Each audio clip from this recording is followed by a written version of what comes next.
మళ్లీ active politics లోకి ముద్రగడ్డ పద్మనాభం త్వరలోనే వైసీపీలో చేరే అవకాశం. ముద్రగడ్డ కొడుకు చెల్లారావు ఎంపీగా పోటీ చేసే ఛాన్స్. కాకినాడ ఎంపీ గాని పెద్దాపురం ఎమ్మెల్యే గాని బరిలోకి దిగే అవకాశం. ముద్రగడ్డతో ఇప్పటికే మిథున్ రెడ్డి చర్చలు. తనకు ఆర్థిక స్తోమత లేదని చెప్పిన ముద్రగడ్డ కొడుకు పోటీపై 2 రోజుల్లో క్లారిటీ.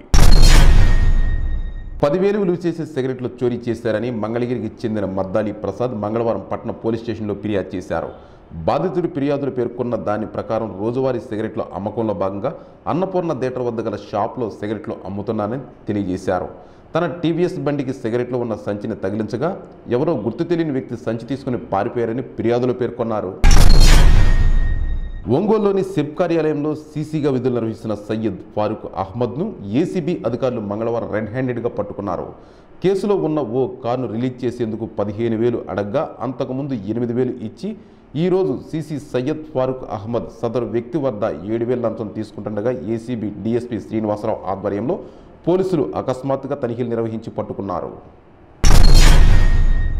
తెలంగాణ రాష్ట్రం హైదరాబాద్లో న్యూ ఇయర్ వేడుకలపై సిపి శ్రీనివాసరెడ్డి ఆంక్షలు విధించారు. ఈ నెల 31వ తేదీ రాత్రి 10 గంటల వరకు వేడుకలకు అనుమతి. పబ్బులు, రెస్టారెంట్లు 10 రోజులకు ముందే అనుమతి తీసుకోవాలి.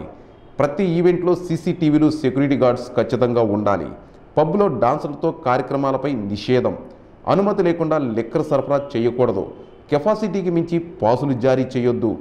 డ్రగ్స్, గంజాయి రవాణాపై ప్రత్యేక నిఘా.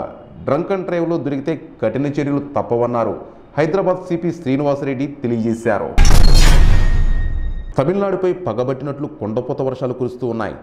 ఎటు చూసినా వరద నీటితో ప్రజలు అల్లాడిపోతూ ఉన్నారు.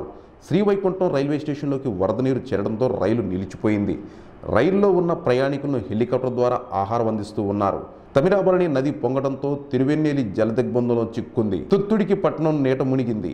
దక్షిణ తమిళనాడు జిల్లాలకు వాతావరణ శాఖ రెడ్ అలర్ట్ జారీ చేసింది. నిరంతర వార్తా స్రవంతి కోసం మా D1 న్యూస్ ఛానల్ని సబ్స్క్రైబ్ చేసుకోండి. Please like, share, subscribe D1 news channel.